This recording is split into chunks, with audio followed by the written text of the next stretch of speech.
sebagai sebuah bentuk perjanjian kita terhadap klien dalam proses rangkaian litigasi atau sidang pengadilan, kemudian klien misalnya ada potensi atau misalnya mengganti pengacara, itu bagaimana tentang kedudukan surat kuasa kita terhadap kesepakatan tadi, proses misalnya penanganan perkara dari si klien ke pengacara. Bagaimana kalau misalnya intinya kalau dia batalkan kuasa dengan kita atau dia berpindah ke pengacara lain, itu seperti apa nanti perlakuannya? Itu mungkin singkat Pak Usman. Baik ya, makasih Pak Sarmin ya. Jadi memang sering ya atau di dalam perjalanannya antara penerima kuasa dan pemberi kuasa itu ada miskomunikasi atau mungkin tidak sepaham gitu ya, tidak sesuai dengan mungkin strategi, cara dan seterusnya, atau hilang kepercayaan misalnya gitu ya, baik dari pemberi kuasa atau kliennya yang tidak percaya lagi sama pengacaranya atau sebaliknya. Jadi kedua belah pihak, karena ini adalah sebuah perjanjian, bisa saja diputuskan dalam perjalanannya, tetapi tentunya harus dilaksanakan sesuai dengan perjanjian awal. Makanya kalau kami di dalam penandatanganan surat kuasa itu sudah harus menandatangani juga perjanjian kerjasamanya.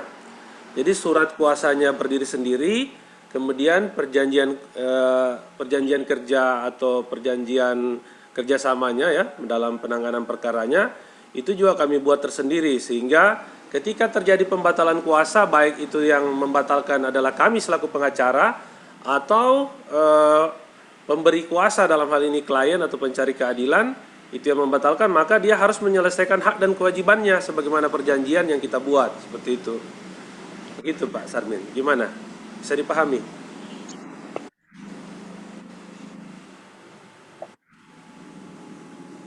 Pak Sarmin masih dengar sama kita? Iya ya, ya. Maksudnya kalau terjadi pembatalan kuasa ke kita, itu Ya. tidak ada konsekuensi yang ini ya? Atau bagaimana, seperti apa dia? Ya, itulah tadi konsekuensinya, pihak yang membatalkan itu harus menyelesaikan kewajibannya, seperti itu. Karena kan di awal itu ada perjanjian bahwa kalau saya tangani perkara saudara, maka pembiayaannya seperti apa. Kalau misalkan dia pembayarannya misalnya mulai dari biaya pembuatan surat kuasa, penyusunan dokumen dan lain sebagainya, biaya operasionalnya sudah dibayar lebih dahulu atau belum dibayar lunas, maka kalau ingin mencabut kuasa di dalam perjanjian disebutkan. Jadi di perjanjian kita sebelumnya atau sukses fee-nya ya, perjanjian sukses fee-nya itu harus disebutkan bahwa kalau ada pembatalan surat kuasa, maka pihak yang membatalkan harus menyelesaikan kewajibannya, begitu.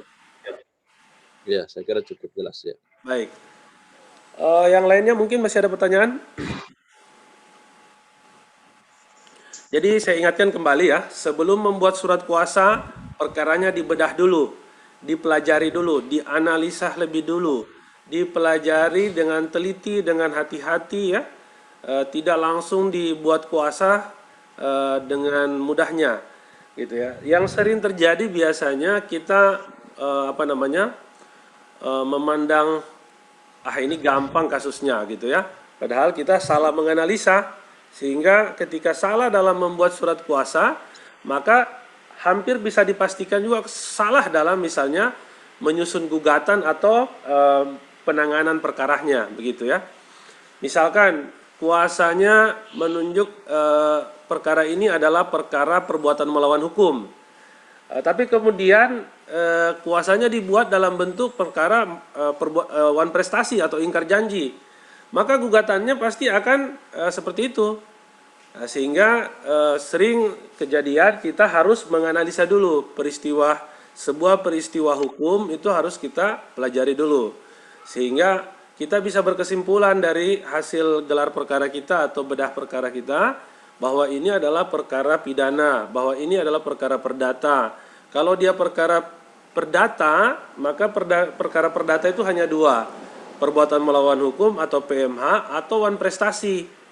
Nah, jadi sekali lagi saya menyampaikan kepada seluruh peserta pelatihan paralegal, eh, mohon untuk membuat surat kuasa untuk semua perkara yang saudara tangani. Jangan tidak membuat surat kuasa. Ya, jadi apapun perkara yang kita tangani, buat dulu surat kuasanya, baru Anda tangani. Karena itu terkait soal nyawa saudara, soal hak saudara ya. Ketika Anda mendampingi, menemani klien, mewakili klien atau pencari keadilan itu tanpa dibarengi dengan surat kuasa, itu bisa menimbulkan efek atau persoalan hukum kepada saudara sendiri ketika tidak ada surat kuasanya, begitu ya. Jadi untuk menghindari persoalan hukum kepada paralegal, maka diminta kepada paralegal semuanya perkara yang Anda tangani itu harus membuatkan surat kuasa. Itu satu.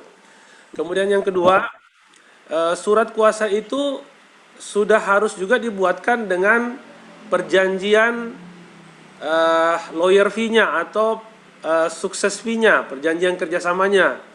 Jadi ketika ditandatangani surat kuasanya, sekaligus penandatanganan perjanjian kerjasamanya. Bagaimana bentuk perjanjiannya? Pembayarannya seperti apa? Apakah dibayar sekaligus ataukah dibayar bertahap dan seterusnya. Kemudian ketika misalnya terjadi wan prestasi atau ingkar janji, baik dari pihak misalnya pemberi kuasa atau penerima kuasa, bagaimana penyelesaiannya? Itu semua dituangkan di dalam perjanjian kita atau sukses fee-nya gitu ya. Nah, kalau untuk hari ini kita fokus dulu pada pembuatan surat kuasa. Rencana besok hari kita akan masuk pada bagaimana bentuk perjanjiannya, perjanjian kerjanya seperti itu. Apakah perjanjian kerjanya itu sukses fee-nya itu dibuat seperti apa? Saya juga ingin ingatkan, tanpa perjanjian kerja, pihak pemberi kuasa biasanya ketika dirugikan dia akan melaporkan pengacaranya ataupun paralegalnya sebagai tindak pidana penipuan misalnya, atau tindak pidana pemerasan, atau tindak pidana penggelapan. Jadi kalau tidak ada perjanjian, maka ranahnya ketika ada konflik antara pemberi dan penerima kuasa bisa menjadi perkara pidana begitu ya. Jadi sekali lagi saya menekankan dalam pelatihan kita kali ini pentingnya surat kuasa dan pentingnya perjanjian kerjasama antara advokat dan paralegal beserta pencari keadilan atau kliennya. Jadi jangan sekali menangani suatu perkara tanpa surat kuasa sesatu. Jadi wajib hukumnya menangani suatu masalah, suatu perkara dengan menggunakan surat kuasa satu.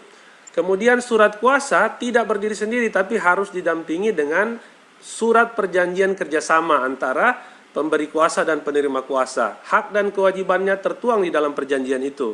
Sehingga ketika ada masalah di kemudian hari, maka ranahnya menjadi ranah perdata, bukan menjadi ranah pidana, karena ada perjanjian yang sebagai pegangan kita, begitu ya.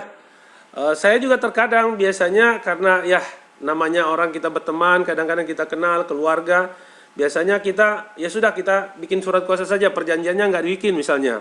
Nah, itu biasanya kelalaian yang kita buat dan nanti akan kita sesali di kemudian hari, begitu ya. Jadi kalau sudah tahu lalai dalam membuat kegiatan penanganan perkara, maka sudah harus dipahami bahwa itu konsekuensinya kamu harus tanggung begitu. Ketika terjadi wan prestasi, Anda tidak bisa nuntut begitu secara perdata begitu ya. Baik, sampai di sini dipahami? Atau ada pertanyaan, saya persilahkan. Pak, boleh bertanya? Silakan. Ya, jadi gini Pak, saya pernah juga menangani kasus, tapi memang tidak jadi masalah, hanya takutnya saja ke depannya. Jadi ada sistemnya ini perdata Pak, jual beli. Nah, jadi dari satu pihak ini melakukan jual beli dengan dibuatkan surat kuasa, tapi di depan saksinya itu, si biaya jual belinya itu dipalsukan Pak. Seperti itu, tapi setelah saksi pulang, si surat kuasanya yang aslinya baru disimpan masing-masing pihak. Itu nanti kalau misalkan terjadi masalah di pengadilan, si saksinya tidak tahu yang sebenarnya, itu nantinya gimana ya Pak ya? Iya. Saya eh, dalam perkara ini kita, maksud saya begini, dalam pelatihan ini kita bicara soal kuasa dulu ya. Jadi kuasa yang Anda terima gitu dari pihak penanganan perkara, tidak dalam fase kita konsultasi ya. Saya mohon maaf Dinda Yani yang mungkin tadi terkait yang ingin Anda sampaikan konsultasi soal perkara yang Anda tangani ya. Tapi dalam pertemuan kita kali ini kita membahas soal surat kuasa, fungsinya apa, tujuannya untuk apa, dan bagaimana cara buatnya, model-model surat kuasanya seperti apa, kemudian kenapa perlu ada surat kuasa, kemudian kenapa perlu ada surat perjanjian, nanti ke depan kita akan bahas lagi. Nah, terkait dengan pertanyaan tadi, nanti mungkin akan kita bahas pada fase pertemuan selanjutnya, yakni penanganan terhadap kasus-kasus yang sudah pernah kita tangani, nanti akan seperti apa gitu ya. Tapi yang kita mau bahas hari ini, kita mau pertajam hari ini adalah bagaimana membuat surat kuasanya, baik kuasa khusus, kuasa umum, kemudian kuasa lisan, kuasa tertulis. Intinya kuasa itu harus tertulis dan dibuat oleh paralegal ketika mau menangani sebuah masalah gitu. Jadi tidak bisa menangani suatu perkara tanpa menggunakan surat kuasa. Itu satu kuncinya. Jadi ini teman saya temani aja ke sana kemari. Ternyata kita dianggap sebagai salah satu pihak juga di dalam perkara itu. Akhirnya apakah kita kalau perkara pidana jadi turut serta? Kalau perkara pidana bisa jadi penggelapan, kemudian penipuan, pemerasan dan lain sebagainya. Jadi harus ada surat kuasa sehingga jelas.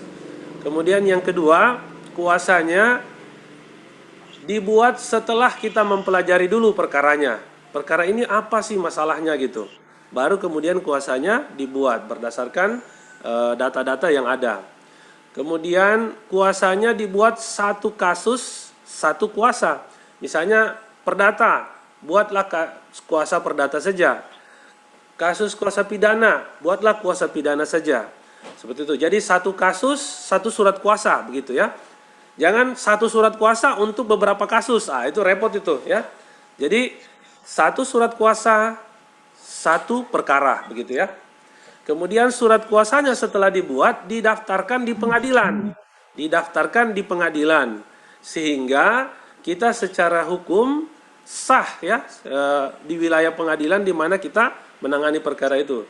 Kalau misalnya kuasanya berkaitan dengan sengketa hak itu maka didaftar di mana? Di pengadilan negeri ya kalau terkait sengketa hak. Kalau dia terkait sengketa yang berkaitan dengan agama Islam, maka dia kuasanya didaftar di pengadilan agama. Seperti itu ya. Jadi misalnya perkara perceraian atau perkara perkawinan ya, hukum waris dan lain sebagainya itu semua di pengadilan agama. Kalau terkait sengketa tanah ya, sengketa tanah maka dia di pengadilan negeri. Begitu juga terkait hukum pidana, misalnya pidana ini ada yang sudah jadi tersangka di kantor polisi mau didampingi atau ada sementara terlapor mau didampingi, buat kuasanya daftar di pengadilan negeri ya untuk perkara pidana. Kalau perkara pengadilan tata usaha negara, maka didaftar di mana? Di pengadilan tata usaha negara, pengadilan TUN. Berarti ada kaitan pejabat negara. Baik. Sampai sini dipahami? Paham, Pak. Oke, terima kasih ya. Jadi saya berencana pertemuan kita ini pukul 10 sampai setengah 11 ya. Karena kebetulan saya masih ada acara yang harus saya selesaikan. Jadi kita akan lanjut besok dengan agenda pembuatan surat perjanjian ya, atau lawyer fee, orang bilang success fee gitu ya. Jadi perjanjian kerjasama dalam menangani suatu perkara begitu ya. Manfaatnya saya sebagai pengantar aja ini. Manfaat perjanjian itu untuk mempertegas bahwa hak dan kewajiban antara pihak pemberi kuasa dan penerima kuasa itu tertuang di dalam perjanjian tersebut, gitu ya. Karena ini sangat dibutuhkan oleh para legal. Jadi ke depan saya misalkan ada yang minta supaya Pak Osman, saya ingin bergabung di lembaga bantuan hukumnya Bapak. Nah, saya tidak ingin ada paralegal saya yang tidak punya surat kuasa dalam menangani perkara. Satu, saya juga tidak mau ada suatu perkara kita tangani nggak jelas hak dan kewajibannya apa, gitu ya. Jadi harus dituangkan dalam bentuk perjanjian kerjasama, begitu. Sehingga kapan hari terjadi masalah kita punya acuan, kita berangkat dari perjanjian yang sudah dibuat, begitu. Baik, sampai di sini ada pertanyaan dalam hal pembuatan surat kuasa? Paham Pak, paham. Baik ya, terima kasih banyak karena sudah dipahami. Waktu kita tinggal 3 menit ini, kemudian akan remind kembali. Pukul 10:30. Sampai di sini, sebelum saya tutup, kalau ada yang ingin menyampaikan masukan, saran, saya persilahkan. Pak, Yulia, Silakan. boleh tidak kalau besok minta tolong diberikan contoh surat perjanjian kerjasamanya, Pak? Boleh, boleh, boleh. Nanti konsepnya akan saya berikan. Semua akan saya kirim di grup juga, gitu. Terima kasih, Pak. Terima kasih ya. Yang lainnya?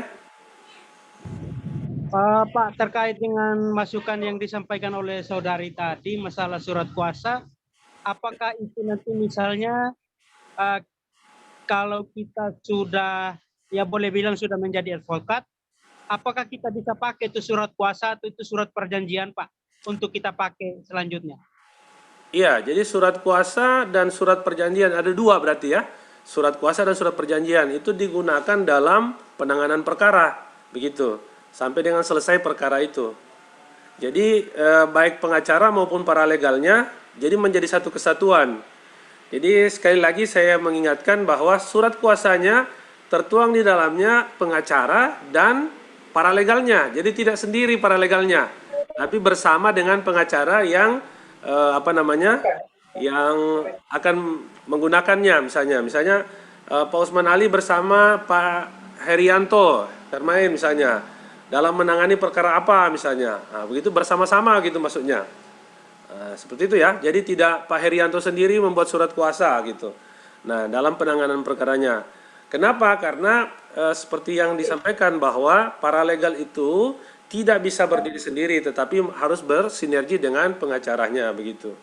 Sehingga kegiatan litigasi maupun kegiatan non litigasinya paralegalnya memiliki kompetensi karena ada pengacara yang bergabung dengan dia gitu untuk menyelesaikan masalahnya gitu. Baik, sampai di sini masih ada. Kita tinggal 1 menit lagi. Sementara cukup ya. Sementara cukup. Kita lanjutkan besok hari ya dengan pembahasan perjanjian. Kalau misalkan masih tidak jelas mengenai surat kuasa ini, bisa kita lanjutkan besok ya. Sebelum kita masuk ke materi tentang perjanjian kerjasamanya.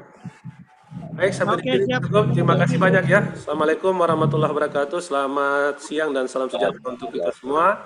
Dan salam sehat selalu. Ya, makasih. Ya, makasih Pak. Terima kasih.